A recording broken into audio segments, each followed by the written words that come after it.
El televisor emitía destellos de luces grises intermitentes debido a las interferencias. Por mucho que Sebastián mirase, no podía ver más que una insondable sombra plomiza que lo engullía hasta hipnotizarlo. Blam. El golpe sobresaltó a Sebastián, que se encontraba sentado en un viejo sillón de cuero sucio remendado. Tembloroso, agarró un vaso de ron que se encontraba en una mesilla de madera cerca de él y acercó como pudo el contenido a su boca.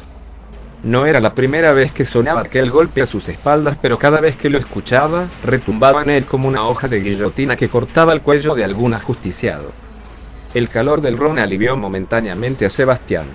Dejó el vaso, ya vacío, de nuevo en la mesita, para coger seguidamente el roñoso mando a distancia que se encontraba a su vera. Dirigió el aparato hacia el televisor y empezó a pulsar los botones con frenesí. Nada. El brillante gris seguía emitiendo un extraño zumbido, roto únicamente por las fracciones de segundo durante las cuales los canales pasaban, uno tras otro, sin cambiar nada al paisaje de interferencias que ante sí se abría. Blam. Blam. Sebastián siguió pulsando desesperado los canales, incapaz de hacer nada más que contemplar desamparado la nada más desconcertante. Sin embargo, algo cambió. De repente una sombra se dibujó en el gris ceniciento. Primero era una forma vaga, redondeada y de perfiles difusos. Sin embargo, conforme se iba cristalizando la imagen, el desconcierto de Sebastián dejó paso a un auténtico pavor. Blam. Blam. No sentía la fuerza de mirar hacia atrás, en dirección a los golpes que seguían produciéndose a sus espaldas desde hacía horas. La imagen recién creada en el televisor era demasiado inquietante. Era su propio rostro. Dejó caer el mando en el suelo y se quedó mirando boquiabierto su propia cara, que lo estaba mirando con una sonrisa siniestra dibujada en la boca. Un escalofrío le recorrió la espalda. Sebastián observó que había algo más en aquel rostro que le daba miedo. Era aquel halo de maldad que exhalaba de aquellos ojos negros como los suyos y la sonrisa de medio lado que enarbolaba la figura. Blam. La figura empezó a ladear la cabeza mientras seguía mirándole, exagerando aún más la mueca. Al abrirse la boca, Sebastián pudo observar cómo los dientes de la figura se encontraban podridos por los años, colgando de las encías ensangrentadas como uvas podridas de una parra reseca. Sebastián hundió el rostro en sus manos, tratando de frenar el llanto. Mientras tanto, la figura, como si fuera un reflejo diabólico, hacía lo propio a la vez que emitía un chirrido metálico. Cuando volvió a mirar a la figura, ésta dejó caer sus manos, mostrando la cara ensangrentada, jirones de piel colgando de los pómulos como si fueran sábanas viejas colgando de un hijo. Blam. Blam. Blam. Ya no podía más. Era demasiado para Sebastián, que permanecía sentado en el sillón, incapaz de moverse por el miedo que le atenazaba como si fuera el bocado de una fiera enloquecida. La figura sacó entonces una pistola, girándola en la mano, corriendo por su rostro regueros de sangre. La figura colocó entonces el cañón de la pistola en su propia sien mientras seguía mirando, desafiante, a Sebastián. Sin saber bien cómo, apareció en su mano también una pistola. El tacto de la empuñadura era rugoso y el peso del arma, desconcertante. Se vio entonces a sí mismo dirigiendo contra su voluntad el arma hacia la cabeza. Cuando más se acercaba el cañón al lateral de su cabeza, más sonreía la infernal figura. Una vez tuvieron ambos el arma dirigida hacia sí mismos, la figura emitió un chillido que encogió en su sitio a Sebastián. Blam. En este nuevo sobresalto, Sebastián movió el arma, tomando por un segundo el control sobre su brazo. Era el momento. Dirigió veloz el cañón hacia la figura, que dejó de emitir aquel sonido agudo y sin pensárselo disparó 2 veces al televisor. En su interior, se pudo ver cómo la figura abrió los ojos momentos antes de desaparecer en miles de fragmentos de cristal. Blam. Crack. Detrás de Sebastián se vio la puerta que llevaba resistiendo horas los embistes de fuerzas desconocidas. Una luz inundó entonces la estancia, obligando a Sebastián a cerrar los ojos y dejarse llevar por el sopor del calor que precedía aquella luz benefactora. «Sebastián, ¿me oye?», inquirió el médico, que se encontraba inclinado sobre Sebastián. Abrió con dificultad los ojos y observó a un desconocido que le miraba preocupado, vestido con una bata blanca. «Por fin, vuelve en sí. No se preocupe, Sebastián. Ha sufrido un accidente, pero está bien». ¿Qué hago aquí? Trate de no hablar. Se ha caído en casa y ha estado inconsciente unas horas, pero ha vuelto. ¿Se encuentra bien? Sí, ¿y mi familia? Están fuera. Descanse antes un poco. Vamos a hacerle unas pruebas antes. Sebastián asintió mientras cerraba los ojos, aliviado. Cuando el médico salió por la puerta se quedó solo en la habitación. A su derecha se encontraba un monitor que representaba sus constantes vitales. Miraba absorto como la línea marcaba su ritmo cardíaco cuando la pantalla de repente se quedó negra.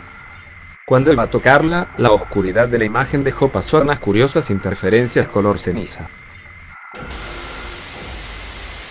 ¿A dónde van los niños malos? Debía haber tenido 6 o 7 años cuando vivía en el Líbano.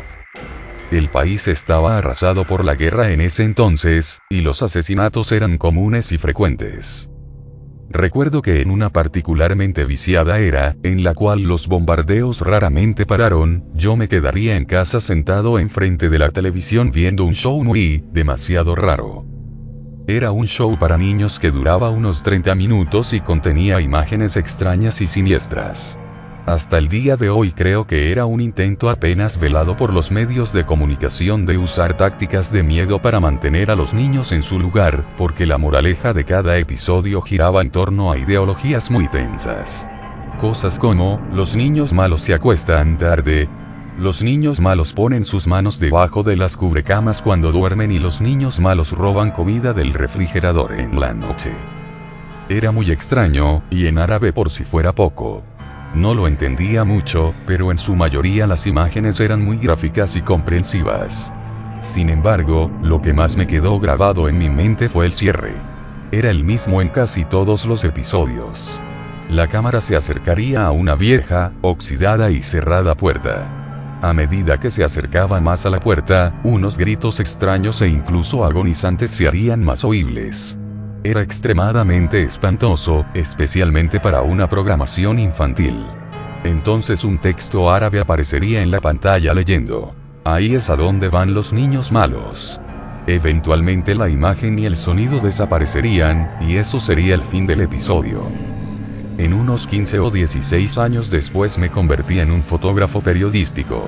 Ese show estuvo en mi mente toda mi vida, apareciendo en mis pensamientos esporádicamente. Eventualmente me cansé, y decidí investigar. Finalmente me las arreglé para descubrir la ubicación del estudio en donde mucha de la programación del canal se había grabado. Después de investigar más y eventualmente viajando al sitio, descubrí que ahora estaba desolado y había sido abandonado después de que la Gran Guerra había terminado. Entré al edificio con mi cámara. Estaba quemado por dentro. Quizás un incendio había ocurrido o alguien quiso incinerar todos los muebles de madera. Después de un par de horas cautelosamente haciendo mi camino dentro del estudio y sacando algunas fotos, encontré una sala aislada fuera del camino. Después de tener que romper algunos candados y abrir la pesada puerta, me paralicé por varios minutos. Trazas de sangre, tripas y pequeños fragmentos de hueso estaban esparcidas en el suelo. Era una pequeña sala, y una extremadamente morbosa escena. Sin embargo, lo que más me espantó y me hizo nunca más volver, fue el atornillado y enjaulado micrófono colgando del techo en medio de la sala. Yo no creía mucho en historias de apariciones, pero hace más o menos 9 años tuve la desgracia de vivir esa experiencia. Ya hacía varios años de que no iba a visitar la familia a Colombia, así de que ya era hora de ir a verles.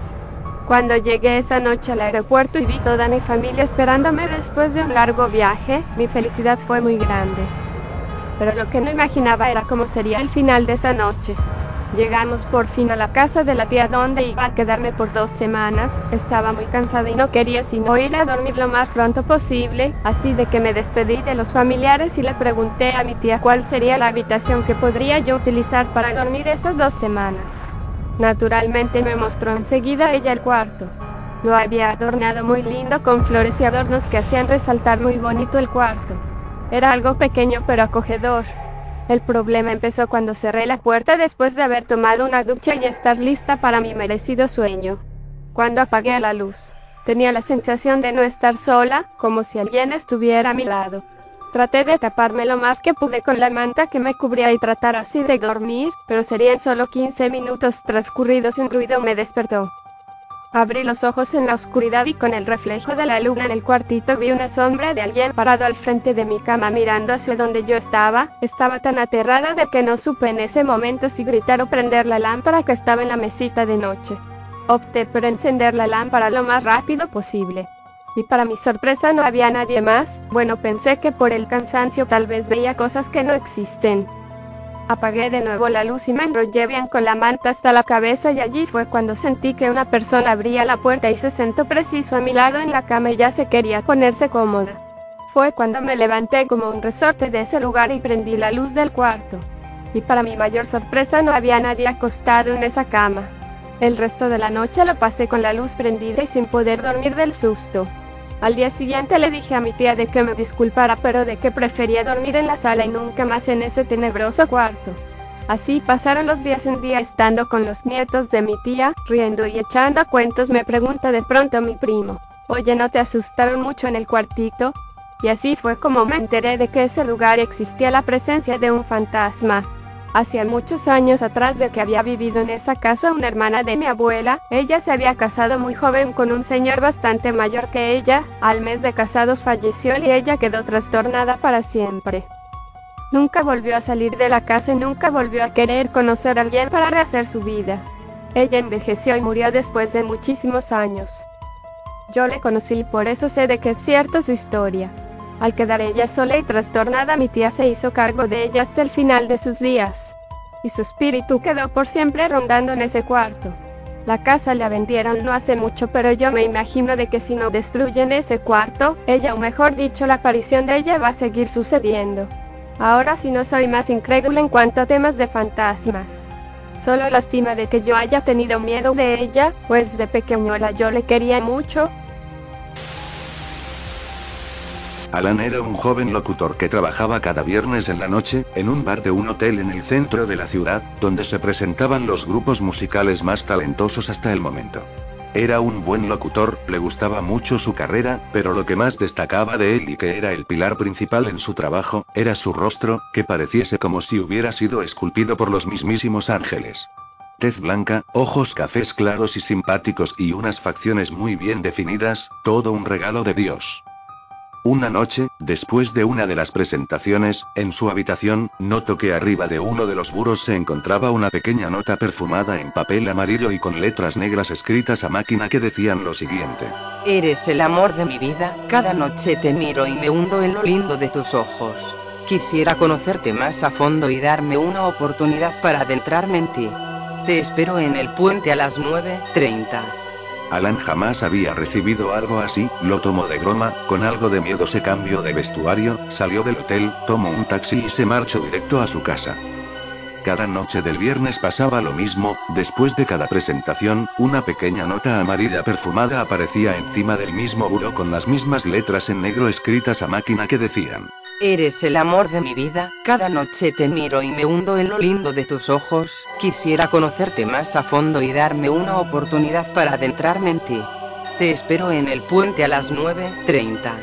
En una de esas, mientras Alan terminaba de presentar a un grupo musical, se dio la oportunidad de voltear unos instantes hacia el público para ver si podía distinguir de entre ellos a su dichosa fanática número 1, pero no vio a nadie más. Otra noche ocurrió lo mismo, Alan terminaba de ayudar a acomodar unas mesas y sillas del bar. Subió a su habitación apresurado para cambiarse de ropa e irse a su casa, pero justo antes que saliera de ella, observó con atención algo que lo dejó casi atónito: la nota que recibía cada viernes en la noche, ahora se encontraba arriba del peinador, estaba en papel color rojo y con letras blancas y pintarrajeadas que casi era ilegible el poder leerlo. Decía: Eres el amor de mi vida, cada noche te miro y me hundo en lo lindo de tus ojos. Quisiera conocerte más a fondo y darme una oportunidad para adentrarme en ti. Te espero en el puente a las 9:30. Última oportunidad. Alan estaba harto, ahora más que nunca deseaba saber quién era esa chica misteriosa. Se apresuró a bajar a la recepción y tomó un taxi directo hacia el puente, justo a las afueras de la ciudad. Cuando finalmente llegó, no pudo ver nada más que oscuridad y el agua negra que llevaba el canal por debajo del puente. Esperó largo rato sentado en una banca cercana, pero nadie venía. Había un silencio sepulcral que helaba la sangre y lo único que iluminaba el sitio era la tenue luz de la luna llena. Alan se levantó dispuesto a marcharse, pero justo cuando se alejaba de aquel lugar, escuchó un fuerte gemido a su espalda. Alan se giró rápidamente pero no vio a nadie. Se acerca despacio hasta la orilla, pero solo pudo ver cómo el agua formaba ondillas circulares, como si alguien o algo fuese a emerger del fondo de ella. Alan sintió mucho pánico y cuando quiso voltearse para alejarse de ahí, sintió como algo le sujetaba la espalda de tal manera que le era imposible girarse. Quería gritar pero ni siquiera el más mínimo de los sonidos salía de su boca. De pronto, sintió como una mano pesada lo empujó violentamente fuera del puente hasta caer de cabeza al agua. Agitado, trató desesperadamente de nadar hasta la orilla pero algo debajo de aquella oscura agua le sujetó la pierna y bruscamente lo hundía hasta el fondo. Alan estaba indefenso ante lo ocurrido y sentía como la vida se le escapaba tan pronto el agua le penetraba por la boca y nariz y le llenaba los pulmones. Finalmente, después de un forcejeo imparable, el silencio sepulcral volvió nuevamente y... Noticia de última hora, se halló el cadáver sin vida de un joven que no ha sido identificado aún. Los restos fueron encontrados flotando en el agua debajo de un puente abandonado por una carretera solitaria. El joven yacía boca abajo y cuando rescatistas y bomberos lograron sacar el cuerpo, descubrieron que el rostro y gran parte del cráneo estaba completamente desgarrado. Policía federal y municipal encontraron una pista que pudiera llevar al presunto culpable. Una nota con letras grandes y escritas con lo que presume ser sangre fue hallado en el techo debajo del puente que decía: Eres la desgracia de mi vida, cada noche te miro y me sofoco en lo horroroso que son tus ojos, quisiera conocerte más a fondo y darme una oportunidad para acabar con tu vida. Te espero en el puente a las 0. Última oportunidad. En otras palabras, Tu vida terminó ahora y tengo tu orgullo.